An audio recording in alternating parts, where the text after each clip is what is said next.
Assalamualaikum warahmatullahi wabarakatuh. Gimana teman-teman? Kabarnya sehat selalu ya untuk kita semua. Kalian pernah dengar nggak soal penagihan lapangan DC lapangan pinjol yang jumlahnya kata tuh sudah berkurang drastis? Atau soal utang pinjol yang bakal lunas otomatis karena di cover asuransi? Nah, di video ini kita bakal kupas tuntas ya mitos-mitos dan bagaimana POJK nomor 11 tahun 2024 dan POJK nomor 20 tahun 2023 sebenarnya membawa angin segar buat kita yang lagi galau mikirin utang pinjol. Jadi jangan skip video ini, tonton sampai habis biar kalian paham. Oke, sering banget ya kita dengar kabar kalau jumlah DC lapangan itu katanya sudah berkurang drastis. Ada beberapa orang yang gagal bayar sampai ratusan juta, tapi nggak sampai didatengin DC pinjol ke rumahnya. Nah, jujur aja gue sering mikir, kenapa ya DC ini kok nggak lagi nagih? Padahal kan utangnya lumayan. Nah, tapi coba ya kita pakai logika. Penurunan DC lapangan ini menurut gue lebih ke arah gertakan daripada penagihan yang mungkin lagi frustasi. Mereka mungkin sudah capek, bingung, stres, karena target penagihannya nggak tercapai. Akhirnya mereka bikin drama sendiri. Data dilimpahkan ke pihak ketiga. Mau datang sama RT RW, mau bilang ada penurunan massal debt collector lah, pokoknya bahasanya ngaco. Nah sebenarnya ini adalah strategi mereka, karena targetnya nggak tercapai. Mereka juga butuh mempertahankan posisi mereka kan. Makanya mereka pakai senjata pemungkas. Nah ancaman adalah penurunan DC lapangan akan hadir jam segini. Dan sayangnya banyak dari kita yang langsung baper, langsung ketakutan. Padahal seharusnya ini nggak perlu dikhawatirkan berlebihan. Ancaman kayak gini jangan bikin kita gali lubang tutup lubang, mendingan santai aja. Biar OJK menerapkan aturannya. Dan kita lihat nanti bagaimana dampaknya. Ini ibarat bom waktu ya buat pinjol. Kalau ini diterapkan, pinjol nggak bisa lagi sembarangan kasih pinjaman. Mereka akan makin mengecil dan para investor juga bisa menarik investasinya. Kalau peraturan nanti akan di akhir Juli ini benar-benar diterapkan. Dan akhirnya pinjol itu bisa mundur, minimal mengurangi karyawannya, terutama para DC. Nah, kenapa DC yang dipotong duluan? Karena dengan aturan baru ini, pinjol akan lebih selektif menyalurkan dananya. Kalau udah selektif, angka macet pasti tipis kan. Jadi buat apa lagi jasa penagih hutang? Mereka pasti akan menghemat anggarannya dong. Oke, bicara tentang POJK nomor 11 tahun 2024, kenapa jadi bom waktu? Kenapa jadi bom waktu untuk pinjol? Ya, terus menjadi kabar baik untuk kita. Nah, sebenarnya peraturan ini bukan buat nakut-nakutin kita. Justru ini adalah mitigasi supaya pinjol lebih tepat sasaran dan mencari calon nasabah. Mereka harus melakukan analisa mendalam, credit scoring, lihat status leak-nya, dan beberapa banyak pinjaman yang sudah dimiliki calon nasabahnya. Ini sebenarnya keuntungan besar buat kita. Kenapa? Karena dengan adanya aturan ini, OJK meminta semua data nasabah dimasukkan semua ke SLIK, dan pinjol menjadi pelapor di SLIK OJK. Kalau ini diterapkan, ruang lingkup si pinjol itu akan sangat terbatas dalam menyalurkan dana. Persyaratan untuk menjadi nasabah akan jadi lebih ketat. Nggak cuma modal nomor HP, ya nggak?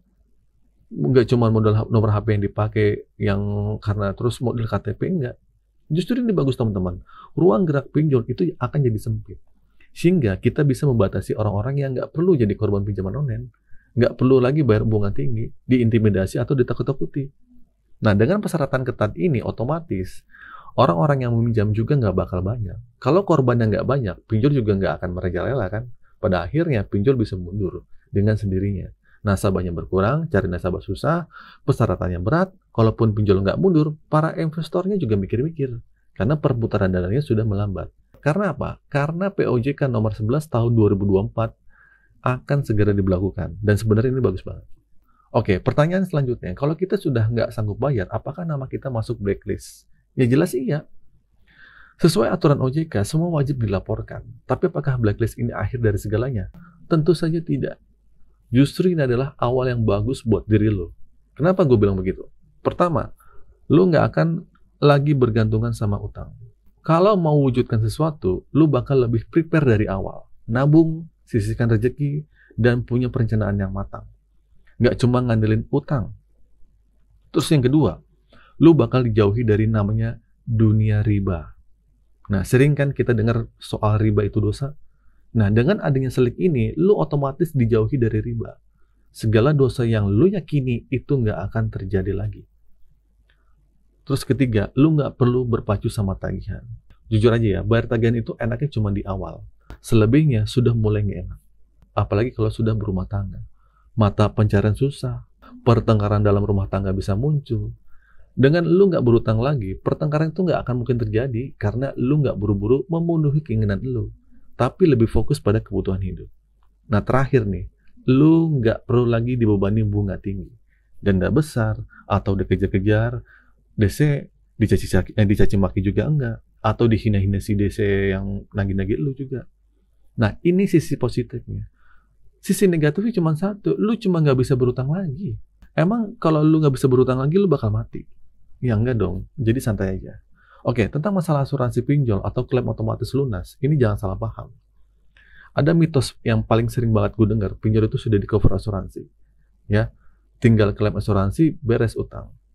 Tapi hati-hati sama pemahaman ini. Ya, memang benar OJK mewajibkan pinjol bekerja sama dengan asuransi untuk memitigasi resiko gagal bayar.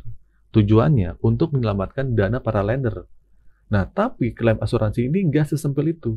Dan utang kita nggak otomatis lunas cuma karena telat bayar. Coba pakai logika. Kalau semua yang telat bayar di cover asuransi, berarti angka kerugian pinjol nggak ada dong.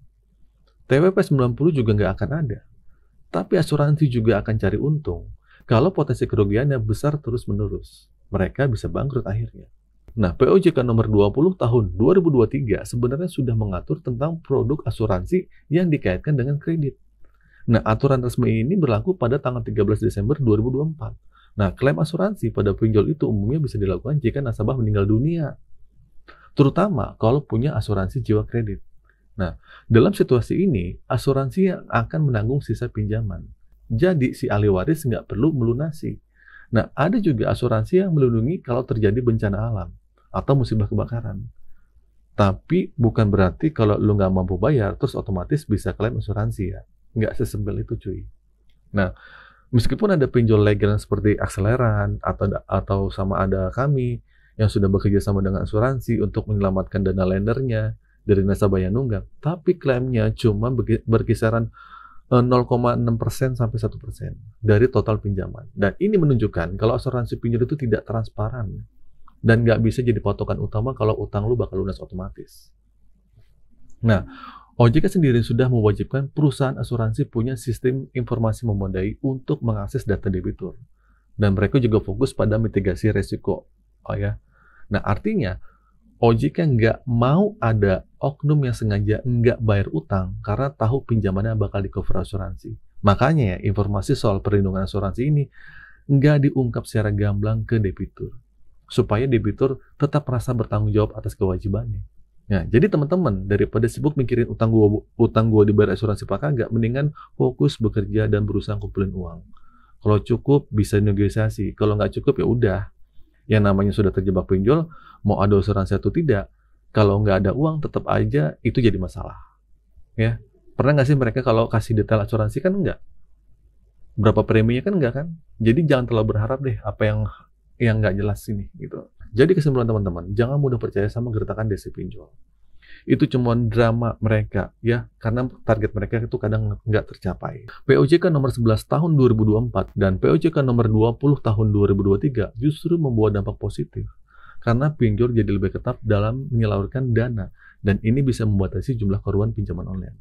Soal blacklist itu bukan akhir dari segalanya, tapi justru awal yang bagus buat lo terbebas dari jeratan utang dan riba. Dan paling penting jangan salah paham soal asuransi pinjol.